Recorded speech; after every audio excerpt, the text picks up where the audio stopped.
एक बार फिर राजा विक्रमादित्य बेताल को पेड़ से उतारकर कंधे पर लादकर योगी की ओर बढ़ने लगता है। इस दौरान बेताल फिर से राजा को एक नई कहानी सुनाता है और शर्त वही होती है, अगर राजा ने मुंह खोला तो वो उड़ जाएगा और जवाब पता होते हुए भी नहीं दिया तो राजा की गर्दन को धड़ से अलग कर देगा। बेताल राजा को सुनाता है, बहुत साल पहले अयोध्या नगरी में वीरकेतु नाम का एक राजा राज करता था। उसी राज्य में एक साहूकार भी रहता था। धनी साहूकार का नाम था रत्नदत्त। उसकी एक ही सुंदर सी बेटी थी रत्नावती। रत्नावती के लिए कई रिश्ते आए, लेकिन उसने किसी से भी शादी करने के लिए हाँ नहीं की। इस वजह से उसके पिता काफी परेशान थे। रत्नावती को सिर्फ सुंदर और धनवान नहीं बल्कि बुद्धिमान और बलवान वर चाहिए था। एक और रत्नावती के पिता अपनी बेटी से परेशान थे। दूसरी ओर नगर में चोरी शुरू होने लगी थी, जिस वजह से रत्नदत्त को हर समय यह डर सताता था कि कहीं उसके घर से चोर सारा धन न लेकर चला जाए। इसी बीच रत्नावती की मुलाकात उस चोर से हो जाती है। रत्नावती को लोगों के घरों से फल तोड़कर खाने में बड़ा आनंद आता था। वह चोर रत्नावती को आम चुराना सिखाता है। वह लड़की उससे बहुत प्रभावित होती है और रोज उससे मिलने लगती है। वक्त के साथ साथ उसे चोर से प्यार हो जाता है।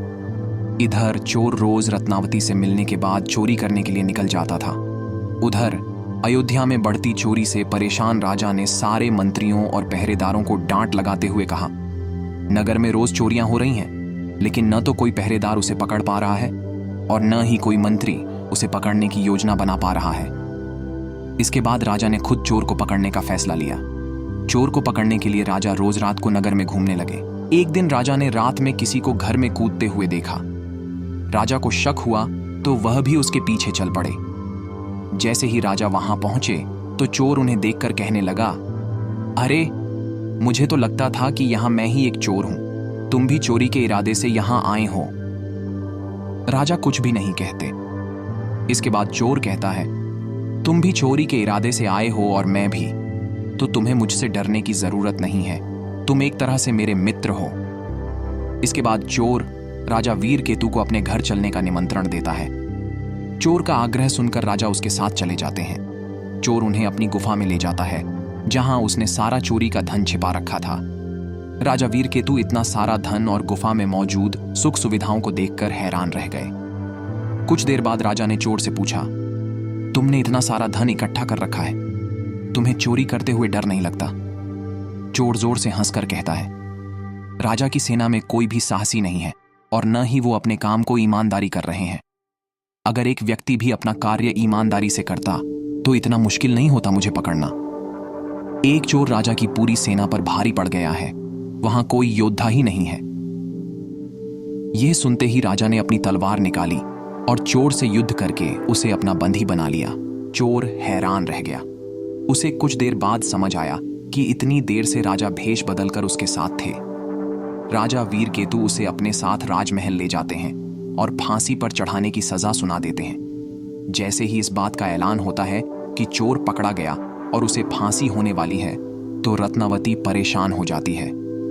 उसे पता चल गया था कि राज्य में जो चोरी कर रहा था वही उसे आम चुराना सिखाता था। परेशान होकर रत्नावती अपने पिता रत्नदत्त से कहती है, पिताजी, जिस व्यक्ति को मैं मन ही मन अपना पति मान चुकी हूं, उसे राजा ने पकड़ लिया है और वो उसे फांसी पर लटकाने वाले हैं। आप कुछ कीजिए।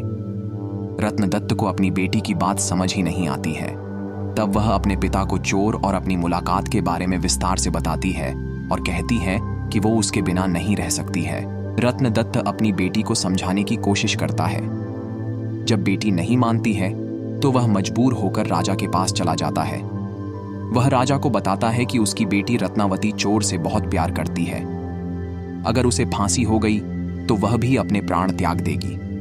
वह व्यापारी अपनी बेटी के खातिर राजा को सोने के सिक्के और चोर द्वारा चुराया गया सारा धन देने का प्रस्ताव रखता है, लेकिन राजा उसकी एक नहीं सुनते। कुछ देर बाद ही राजमहल में रत्नावती पहुंच जाती है। वह भी राजा से आग्रह करती है, लेकिन राजा किसी की नहीं सुनते और झल्लाद से चोर को जल्दी फांसी देने को कह देते हैं। जैसे ही चोर को फांसी होने वाली होती है, वह पहले रोता है और फिर जोर से हंसने लगता है। उस चोर को फांसी होते ही लड़की भी अपने प्राण त्यागने की कोशिश करती है। उसी वक्त आकाशवाणी होती है, भगवान रत्नावती से कहते हैं, हे पुत्री, तुम्हारा प्रेम बहुत पवित्र है। तुम्हारे इस प्यार को देखकर हम बहुत खुश हुए हैं। तुम मांगो जो भी तुम्हें मांगना है। यह सुनकर रत्नावती कहती है, मेरे पिता का कोई बेटा नहीं, आप उन्हें आशीर्वाद दें कि उनके 100 पुत्र हो जाएं। एक बार फिर आकाशवाणी होती है, ऐसा ही होगा, लेकिन तुम कुछ और भी वरदान मांग सकती हो। फिर रत्नावती कहती है, मैं उस चोर से बेहद प्यार करती हूं, अगर हो सके तो आप उन्हें जीवित कर दीजिए। रत्नावती के वरदान मांगते ही चोर फिर से जीवित हो जाता है। इधर यह सब देखकर राजा बहुत हैरान हो जाते हैं। उधर चोर जीवित होने के बाद एक बार फिर रोता है और फिर जोर जोर से हंसने लगता है।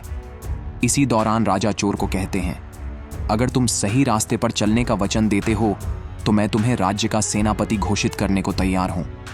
चोर खुशी खुशी हां कर देता है। इतनी कहानी सुनाते ही बेताल चुप हो जाता है।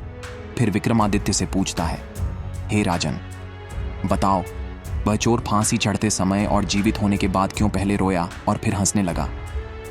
राजा ने जवाब दिया, सुन बेताल, चोर को दुख इस बात का हुआ कि उसने जीवन में सिर्फ चोरी ही की, इसके बाद भी इतनी सुंदर लड़की उसके लिए मरने के लिए तैयार है। फिर हंसा इसलिए क्योंकि उसने सोचा, एक ऐसी लड़की जिससे राजकुमार भी शादी करना चाहते थे, उसे प्यार भी हुआ तो एक चोर से। दोबारा जिंदा होने के बाद वो नया जीवन मिलने पर रोया और खुश भगवान के खेल को देखकर हुआ। एक बार फिर सही जवाब मिलने के बाद बेताल उड़कर पेड़ से जा लटका।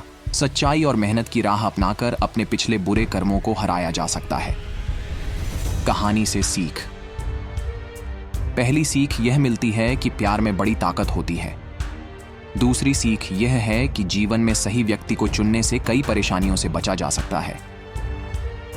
अगर हमारी वीडियो में आपको कोई परेशानी लगती है तो हमें कमेंट करके जरूर बताएं और इस वीडियो को कम से कम 2 दोस्तों के साथ शेयर जरूर करें।